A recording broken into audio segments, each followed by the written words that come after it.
I've said many times, and this is where you and I have interesting debate. I've said many times that in my humble opinion, the University of South Carolina football program made a deal with the devil when they brought in one of the most iconic, legendary college football coaches in the history of college football. And I'm not talking about Lou Holtz. I'm talking about Steve Spurrier. Steve Spurrier was a very interesting person. He was the biggest pain in the butt you could ever imagine, and he was one of the most brilliant college football coaches you could ever imagine. The Gamecocks had to take a chance and hire Steve Spurrier. You couldn't be the program that had an opportunity to hire one of the legendary college football coaches and take a pass. Nebraska could have, Florida State could have, Alabama, but South Carolina, 100 years of mediocrity. You've heard it just like I have. And along comes one of the great, great minds, and I mean this sincerely, one of the great minds and coaches in all of college football's history. And he chooses to reside in your program, the program that the rest of America deems to be fairly middle of the road. Good years and bad years. At the end of the day, I bet if you ranked 100 college football teams, South Carolina would be somewhere around 50. Now, I think it's a different animal now. And I think historically speaking, you can look at the last 20 years of Gamecock football and say, no, they're absolutely in the top 25 or 30% of college football programs. And you can say, well, the SEC money came along, and that's why. There's some realities there. But here's where I believe these relate to one another. And I thought about it last night as I watched the Democrats refuse to stand for things like patriotism and economic advancement and, equal prosperity. I mean, the Democrats just absolutely refused, and that was their game plan. I mean, that was their modus operandi. They were not going to give this president any applause or support whatsoever. And as much as South Carolina made a deal with the devil, and you got one of the brightest football minds in the history of college football coaching your program, and you had one of the most amazing runs this college football program has ever had. You had 3 consecutive years of 11 wins. You had 2 years of being in the top 5, 3 years of being in the top 10. That don't happen at South Carolina in football. Give Steve Spurrier a lot of credit for that. He brought a certain swagger to the program. He brought a certain demeanor to the program. But he was lazy on the recruiting trail. And you knew it when you hired him. You knew that when you gave him the $3 or $4 million a year that you were prepared and willing to pay him to be your football coach. You made a deal with the devil. And you knew at some point the lack of recruiting was going to catch up. But you couldn't do anything about it because he was Steve Spurrier. And you were winning 10 games, 11 games, 10 games, 11 games, bowl games, playing SEC championship games. You knew in your heart that something wasn't right.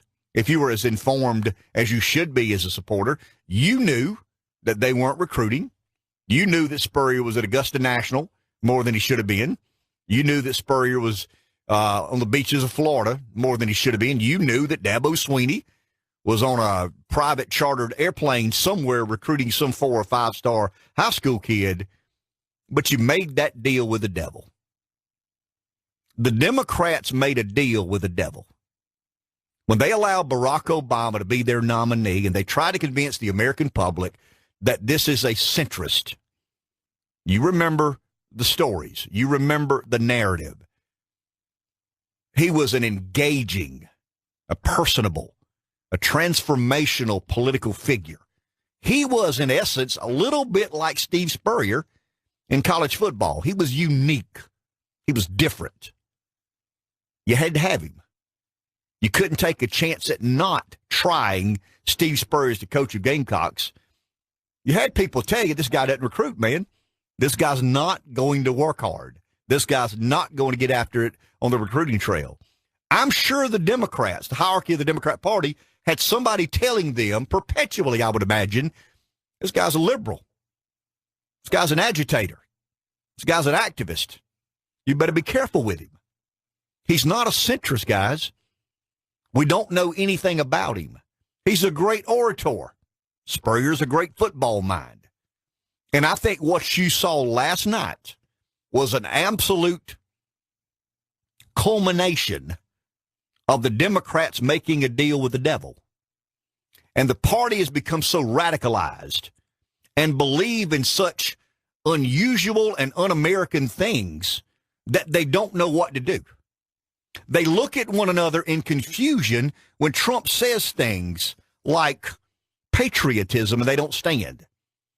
You know, tax cuts and they don't stand. And don't hand me this hogwash about, well, it's Trump. It's the personality and the attitude and demeanor of Donald Trump. How could you even applaud for somebody as vulgar and indecent as he is? I believe that's some of the motivation. But I believe a lot of the motivation is the Democrats made a deal with the devil.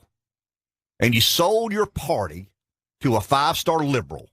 And you let that five-star liberal lead you in a direction that I don't believe the majority of Americans are willing to go.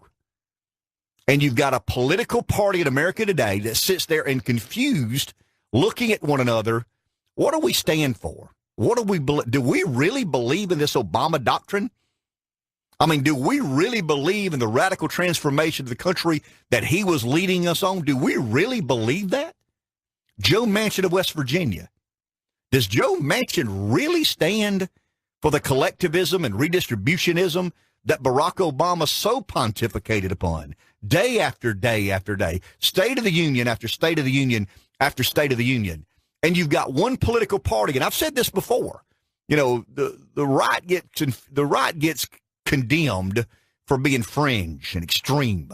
I told you some of the conversations I've had recently with some of my friends about how quote unquote extreme. Now, these are enlightened, you know, intellectual, woke souls of mine. I mean, I don't know why they consider me a friend, but I guess they like a token idiot, you know, in their sphere of influence.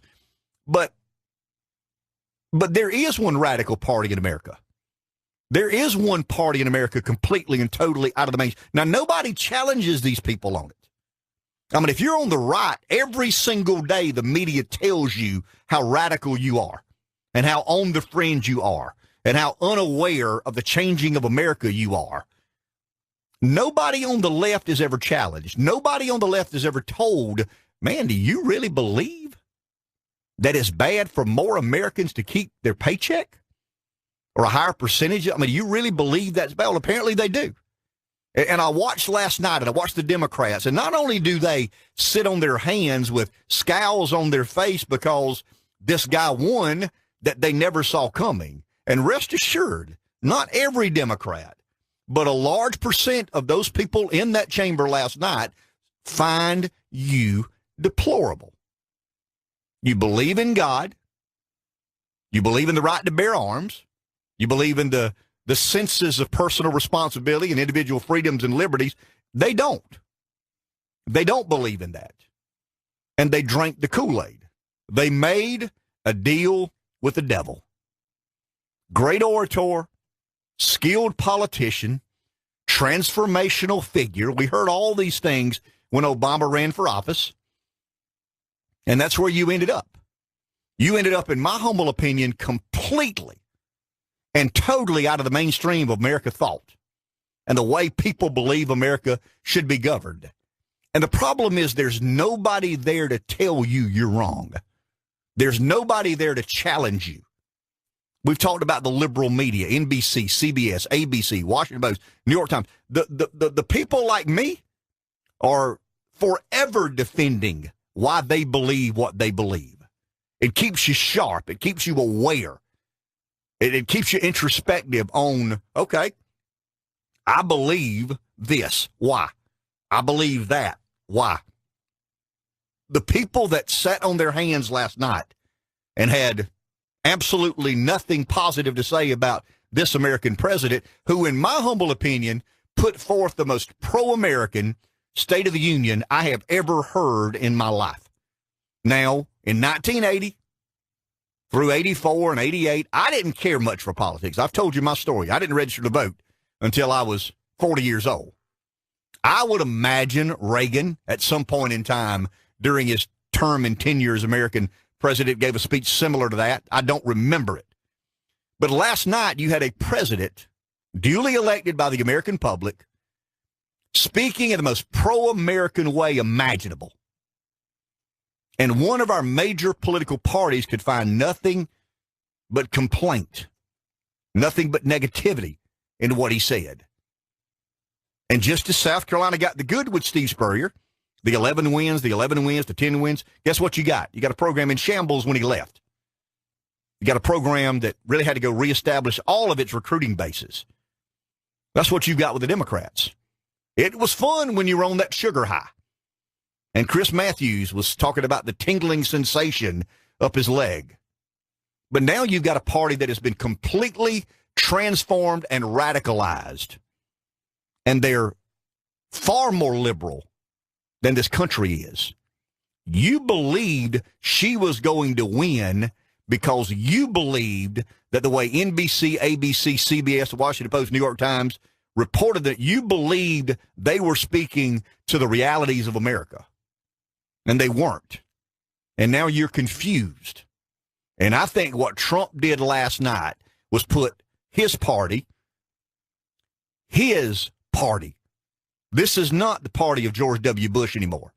This is certainly not the party of Mitt Romney anymore.